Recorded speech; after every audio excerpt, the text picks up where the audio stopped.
Oh my god, I sound so fucking congested. It's not even funny.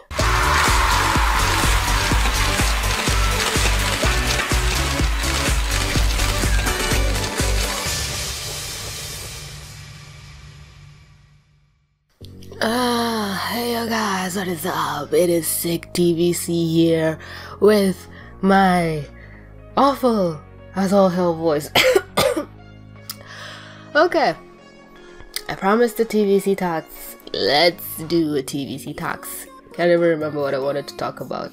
I think I said I'd talk about my country's election and my health. So let's do that. For those of you new here or have no idea what the hell is going on, welcome to TVC Talks, a program, a video idea, a thing I do from time to time where I just turn on the microphone and talk for an absurd amount of time with a non-changing background, so you can just do something else while I just ramble. Some people like to draw. Can't relate. Oh god. Let's see. So, my health. I don't even know where to start with this one because I want to bring out a calendar, but then again, that's too much work. But let's say 4 days ago or whatever, I was just minding my own business, you know, doing YouTube, drinking an obscene amount of sugar, the normal stuff. And then I went downstairs and my mom was like, hey, you're gonna get your blood tested.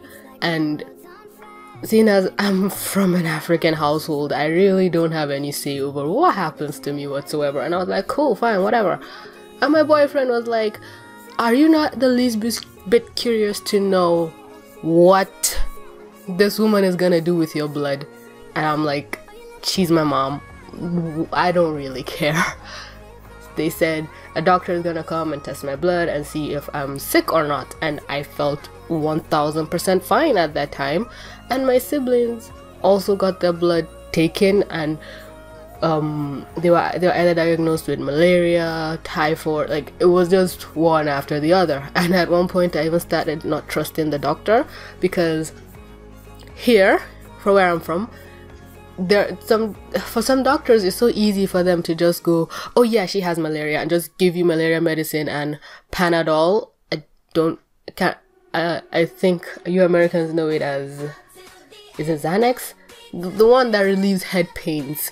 I'm gonna try and alternate between medicines that we use here and things that you understand. But anyway, that's what they give you whenever they test you. Some doctors just give you malaria medicine because they just assume you have malaria because it's that easy to get it here.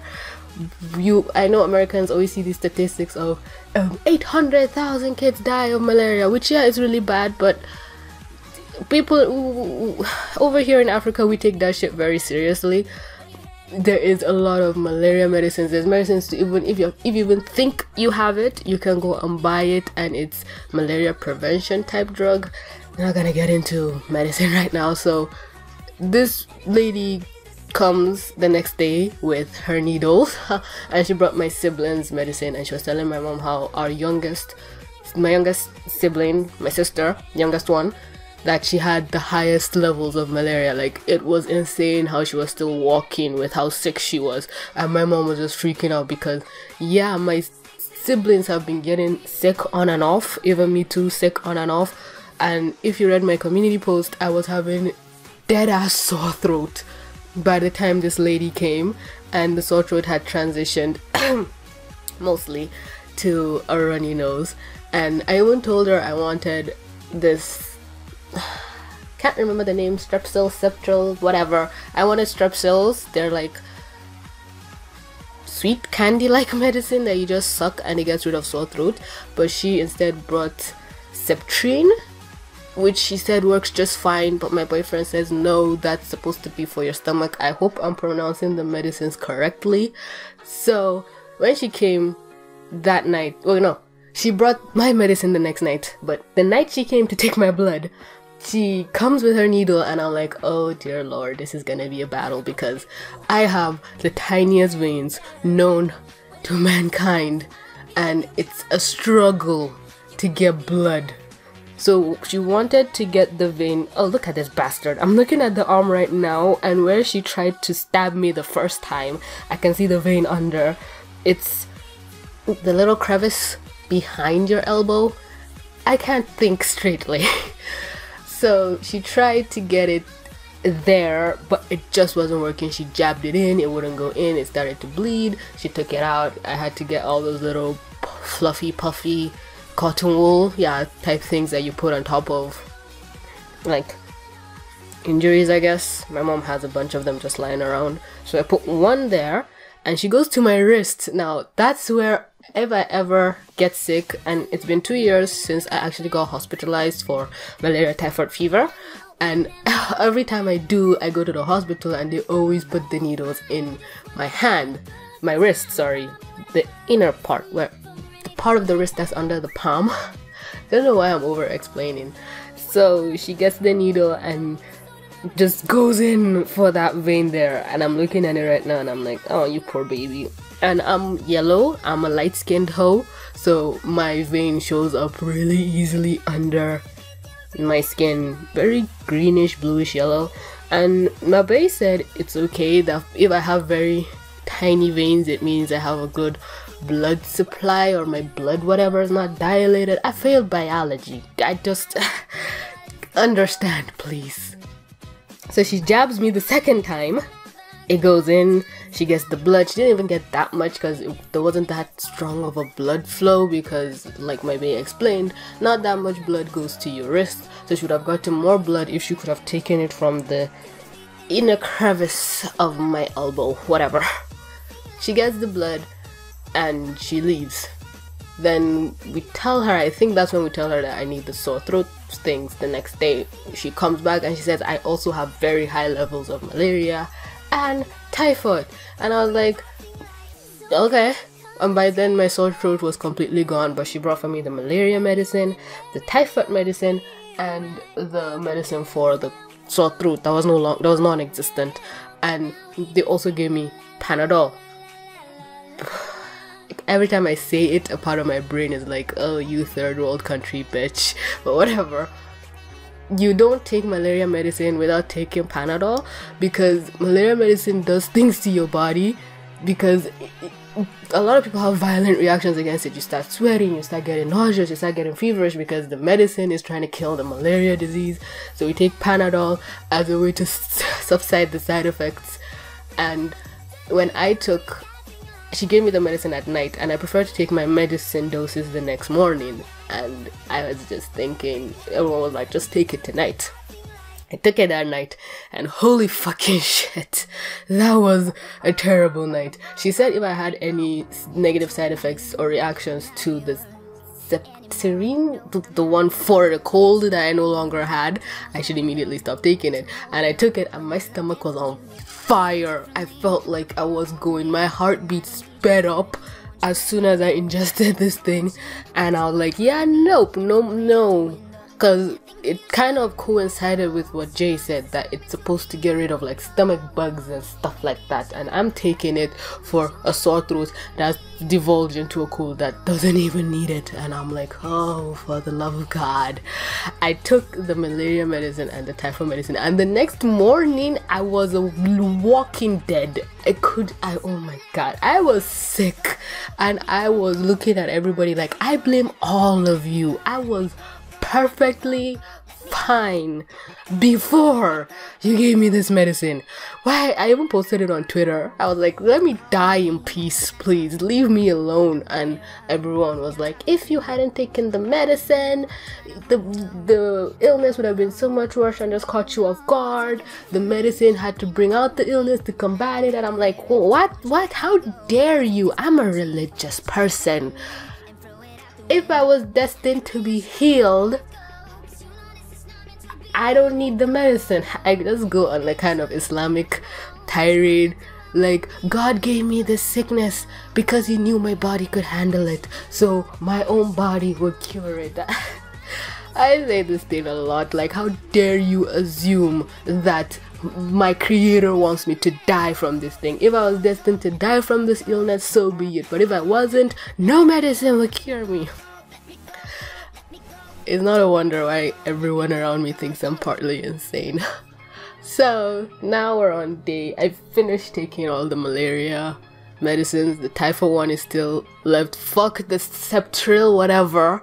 As soon as I took the first one, I never took that shit again, because I'm not ready for whatever that shit is trying to cure. I don't have it. Oh, who's messaging me?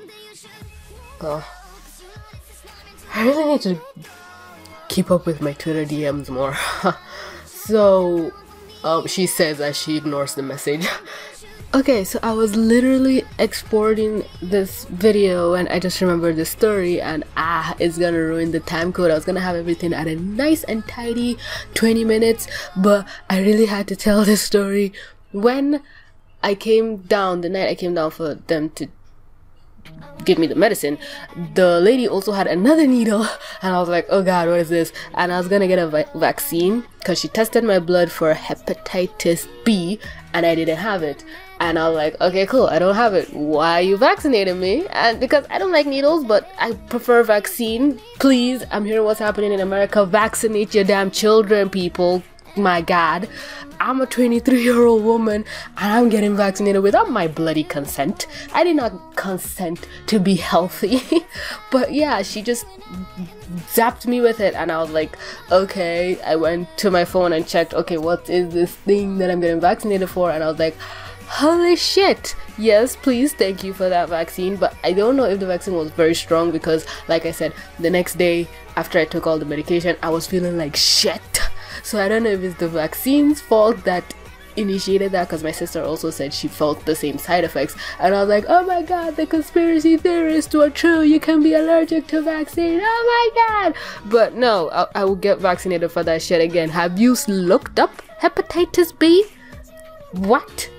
Nah man, I like my liver how it is. I like my body working how it is.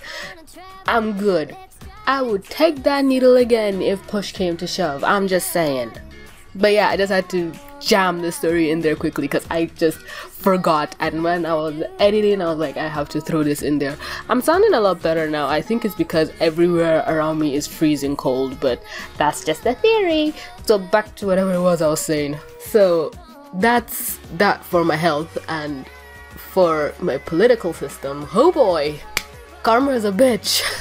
What the hell? Now some people figured out where I was from just from saying my country is having an election, which is kind of not. There are other African countries I think are having one. I think Senegal is having one. I'm not sure. Anyway, well, I think they're having campaign rallies, but anyway, where do I begin? We have sort of a Trump Hillary type of thing going on here, whereas the two people that are coming out for my presidential elections are just two halves of the same evil, basically. And I'm here supporting like the Hillary candidate, and the Trump candidate has already won and he's campaigning again.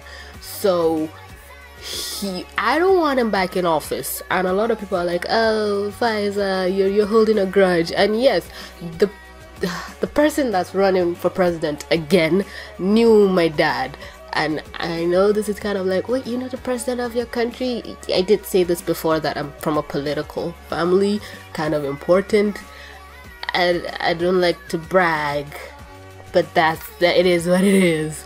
So my dad has bad history with the former president, because my dad once tried to run for governor and he won the primaries, but this dude kind of took it away from him and gave another person, and it was the primaries that my dad could have become governor, but instead Senate. I can't even think straight because my mind is telling me I'm giving away too much information. But long story short, the president cucked my dad really bad, and it kind of bred this type of hostility. But that's not even the reason why I don't want the dude to be president again. He's just a really sucky president. People are dying. Our country went into recession. The value of the dollar is through the roof, but that's a good thing because I do YouTube. So when YouTube pays me in dollars, I'm just balling over here like I'm rich, motherfucker. But I just don't want him to get voted into office again, and I prefer the other candidate. And the other candidate, he is a kind of a manipulative bastard. I'm not gonna lie, he was a vice president before, and it was at a time where corruption and money looting was at a rampant. It's still at a rampant. Corruption is very high in this country, but I'm thinking this person is I almost gave away his catchphrase and ruined everything, but this person is educated, and when he goes on TV and talks, I don't feel like dying, because our current president has a very limited grasp of the English language.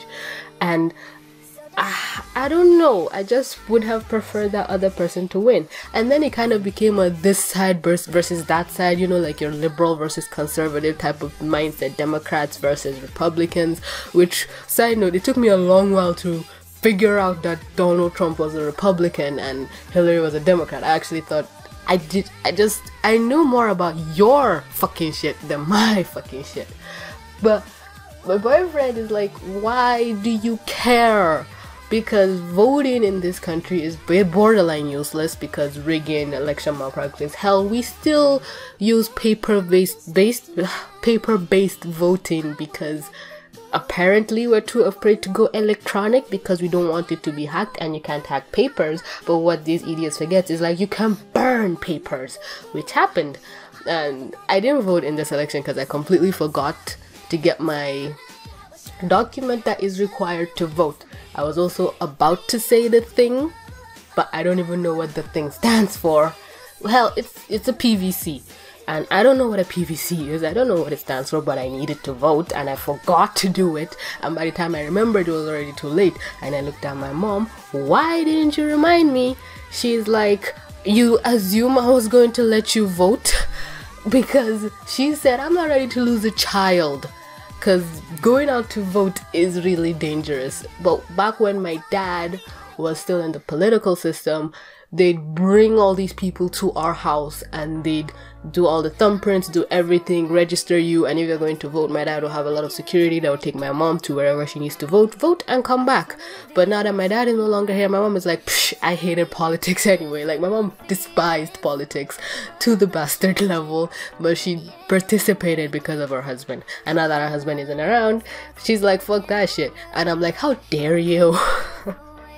Funny thing, my dad was in a political party that was basically known for, you know what, somebody remind me to talk about this after I hit 100k where I can reveal my location and my name and everything, because it's too complicated. But my dad left his political party and joined the political party that's known for being evil, manipulative, racist, because the political party that was quote unquote good was sucking my dad dry for money. And I remembered when he joined the other political party, even though it would help him, I was really pissed at him, like, why did you do this? Come on, you're better than this. But he had a whole political motive, and I hated this party so much. And that is the party that the quote-unquote Hillary of my country was campaigning for, which was why my boyfriend was so surprised. Like, you do know the party this man is a part of, that you are supporting against the current president, which formed his own new party to kind of take away from the evil party that has been ruling for 16 years. I hope I'm making sense. I'm not even seeing clearly, and I hope I'm making sense. But that's the political system. I'm a hypocrite. I'm here talking of Trump 2020 because I want to drink some liberal tears, but here I am with my own Trump that's probably gonna win again, and I feel like ripping my hair out. So karma really is a bitch. Oh god. But yeah, don't think, oh, TVC is better, she's talking at a high volume. I am using every last ounce of my energy to sound excited, so you guys are not bored. But yeah, this is a relatively short TVC talks, not complaining. I have to make the thumbnail, which I'm not looking forward to. Yesterday's video of Miraculous that I made was a real struggle, but it was like 4 minutes, and I was like, oh, I can do this. I can look at my laptop screen and do this, because the very idea of not posting gives me anxiety. And I'm trying to get back to Wattpad so badly, but I can't. And it's like, if I want to go back to writing on Wattpad, I have to put a serious break on YouTube, and I don't want to do that because, as everybody says, YouTube brings you money, Wattpad doesn't bring you anything. But Wattpad ignites my creativity. I love to write, so I'm kind of glad that miraculous there's no new episode coming out till next month, which is practically 3 days away. February, why are you so short? Steven Universe, we have no idea when that shit's coming back. So I need to get out of the mindset, because the mind of a YouTuber, or me at least, is I wake up thinking, what am I going to make today? And I try and brainstorm ideas, and the very idea of focusing on something makes me feel guilty because I'm not giving my 100 to entertain you guys, because that is the whole point of my YouTube channel. I want to entertain people. I want people to see something and go, oh shit, because I would like to see something and go, oh shit. And I can see my own YouTube home feeds and stuff. There's not that much content anymore. People are uploading sporadically, and I feel like I need to step up to the plate and pump out more content to fill that void that other people are creating. Not a healthy mindset, as you can see, but I'm trying to breathe, take it slowly. I don't have an upload schedule, so I should in theory have time to write Wattpad stories, but I just don't. Between watching YouTube videos, being unemployed, and making YouTube videos, that's a full-time job. But I'm not editing any of these things out, so bear with me. Love you guys. Thank you for being here. I'm sweaty. Need to turn on the AC and the fan again, which doesn't make sense because I have a cold and a runny nose, but I want the bed is hot as hell. So hey, when you turn on the AC and the fan, the cold dries up the snot, so you have less to deal with. That's just gross. That's wrong. But yeah, love you guys. Stay safe, stay healthy. Hope you have a wonderful existence. But with that being said, this is TVC signing out.